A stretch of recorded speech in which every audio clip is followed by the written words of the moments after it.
All right, thank you everyone for tuning into this presentation, Fueling Your Ride, a nutrition guide for cyclists. So today the three of us will be giving this presentation to you. My name is Dawson, and Caitlin and Katie will be presenting as well. The three of us are students in USU's dietetics program. We are all currently working on becoming registered dietitians. To go over the overview of today's presentation, we're first going to talk about your general nutrition needs as a cyclist, and then we'll kind of delve more into the specifics. So what to eat for a pre-ride, for your short, medium, and long rides, and how your needs change throughout that duration. And then we'll also emphasize recovery meals. And then we'll talk about a little bit some frequently asked questions or some troubles that may occur as you nourish yourself during your ride. And then we'll finish off talking about some safety.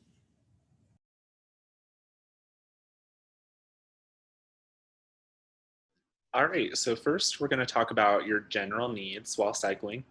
For protein, athletes at this intensity need at least 1.2 grams per kilogram of body weight of protein. You may need more than this, just depending on how intense your workout is. As for carbohydrates, you want to eat some complex carbohydrates 2 to 4 hours before your ride. And during your ride, you're going to want to eat some simple carbs such as a fruit or other simple sugar. And then for fluids, during your ride, you're going to want to drink some fluid approximately every 15 to 20 minutes, which will help prevent dehydration.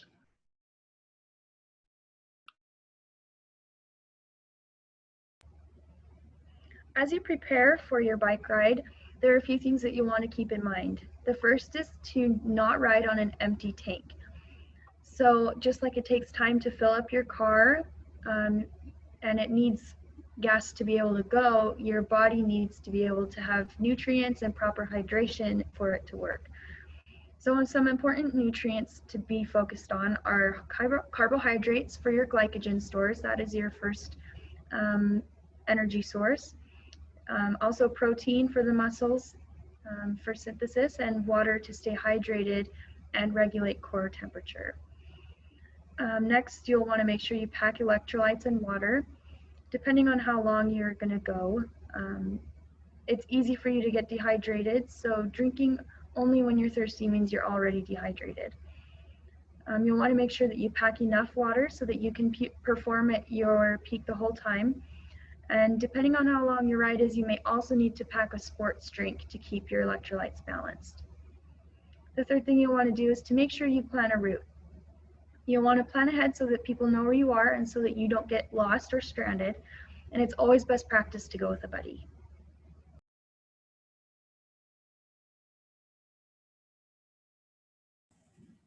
Okay, so now that we've talked about the preparation, let's talk about the actual nutrition while you're riding. So a short ride, we consider less than an hour, and you'll want to focus mostly on maintaining that hydration.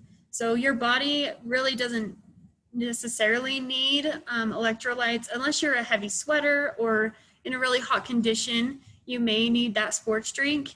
However, for most rides, water will usually do the trick.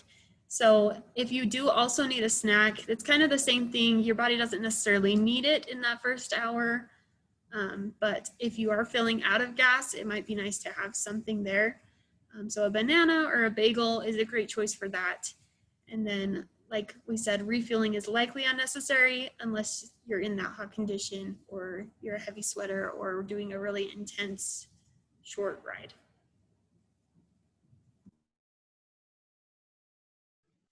All right, so medium length rides are rides that are 1 to 3 hours in length, and your needs during this type of ride are a bit different compared to a short ride. So you'll want to focus on replenishing your carbohydrates and fluids. When you're eating, just make sure you're eating small bites. This helps with avoiding an upset stomach, and it also helps you avoid choking. As for snacks, you're going to want something light but filling, such as trail mix, pretzels, or even a muffin. For hydration, water may be enough for your needs, but you should probably pack a sports drink just in case.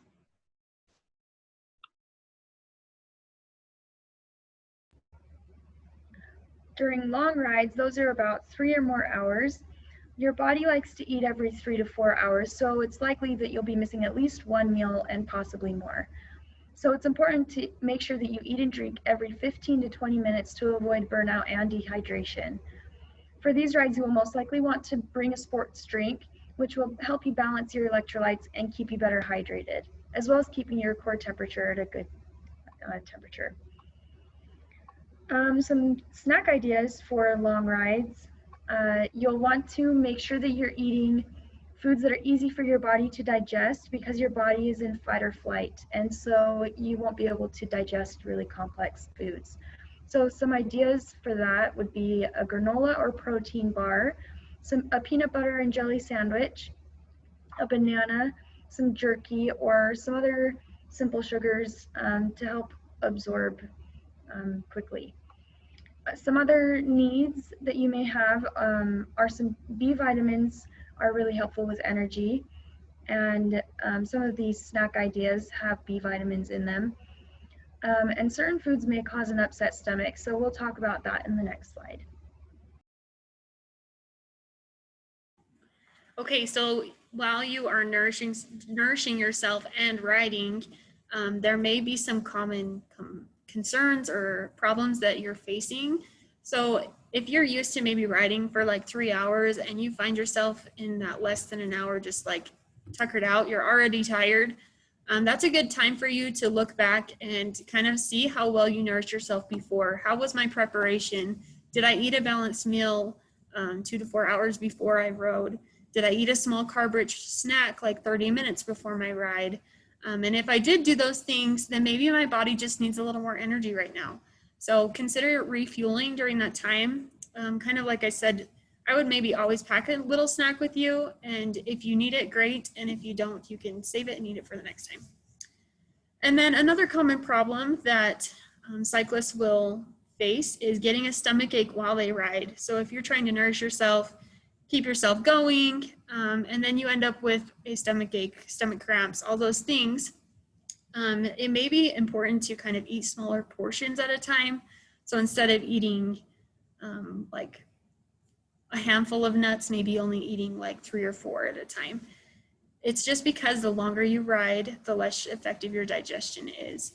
So, and even simplifying your foods, so eating simpler carbohydrates, may also be helpful. Those would be like crackers or like an applesauce pouch. Those kind of things are really easy for your body to take up. And also, as a rule of thumb, I would never try a new food on your race day. So you want that race day to be your best day. So use those things that you know, use those foods that you know your body will tolerate well. If you do want to branch out with different snacks, definitely try that during your training period and make sure that your body will tolerate it before taking that snack into your race day.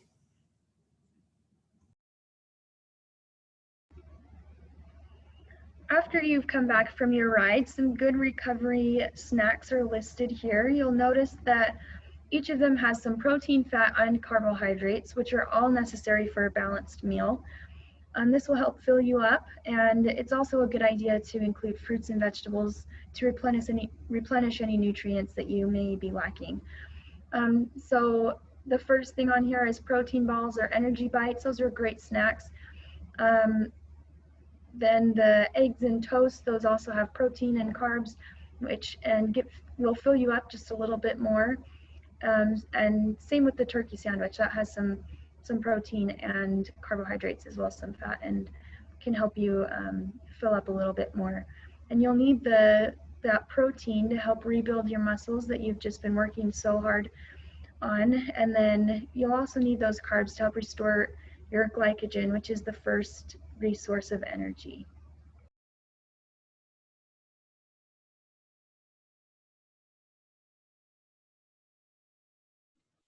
All right, so next we're going to talk a little bit about dangers and safety.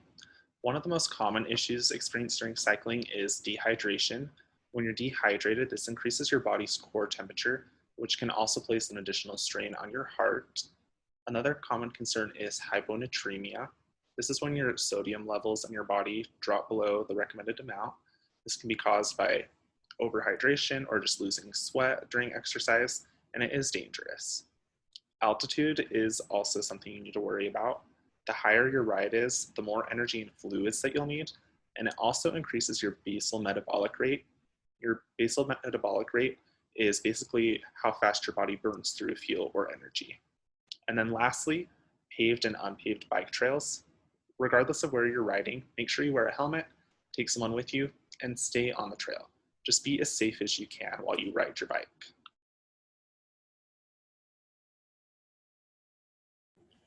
Okay, so in conclusion, we just wanted to leave you with this resource. So USU has actually put together a free cookbook that's full of pre and post-workout meals. So if you're looking for more ideas than what we talked about today, this is a great place to look. You can pause the video and type that URL in, or if you do have access to the slides, it is linked as well. So it's full of great ideas and really yummy and delicious and healthy workout meals.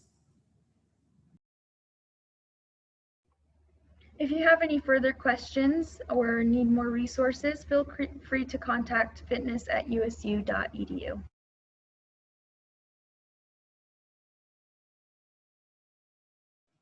And lastly, here are links to the references that we used for this presentation.